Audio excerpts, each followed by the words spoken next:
So good on, guys, it's Jamie, it's speakboxing. Make sure you guys subscribe to this channel before you click onto any of the videos. Also comment below in the comment section if you guys have any opinions on what I'm saying in any of the videos. Like always, it is appreciated if you guys could drop me a quick sub or two on my channel. Sorry I haven't done a video in a while, guys. Obviously it's been Christmas, obviously the New Year's coming, stuff like that. Been with family and stuff like that. Also I haven't really been very well.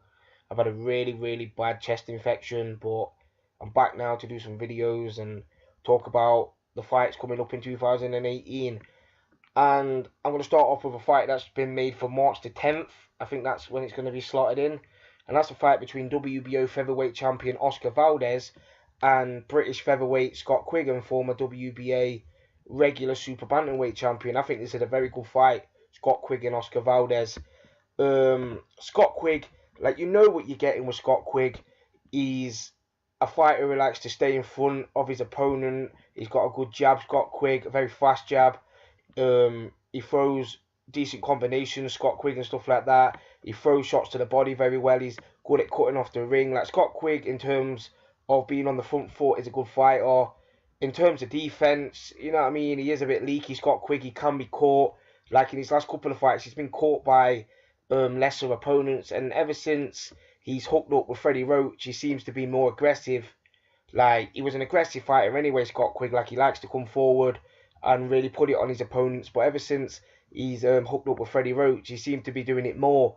But he's also been caught a lot more, Scott Quigg. And against somebody like Oscar Valdez, who has power, I think it could be a very interesting matchup.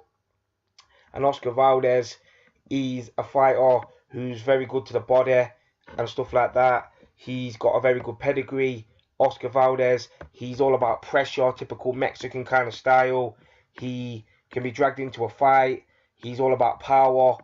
Oscar Valdez, when he gets in on you, he looks to take you out with power shots and stuff like that. But he can box, Oscar Valdez. I think he's a better boxer than Scott Quigg. But Scott Quigg does have power. And it'll be interesting to see if he can take Oscar Valdez out. Because Oscar Valdez was knocked down in his last fight against, what was the guy's name? The Filipino guy. Genesis something. Genesis Savannah. That's it. And in that fight, Oscar Valdez looked a bit leaky in terms he was getting caught, he was getting dragged into a fight against a guy who people expected him to take out in a few rounds, you know what I mean, or to totally dominate, but he didn't dominate that fight. It was a very competitive fight for most of the rounds, you know what I mean, so it'll be interesting to see this fight between Scott Quigg and Oscar Valdez.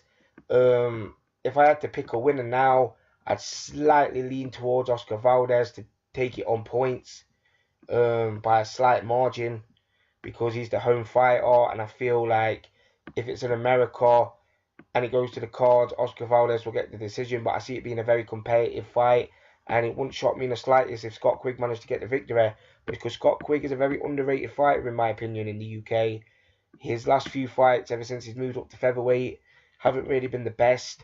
But it's time for him to prove himself at 126 pounds and fight Oscar Valdez. So yeah, good fight. Comment below in the comment section. It's JM at Speakboxing.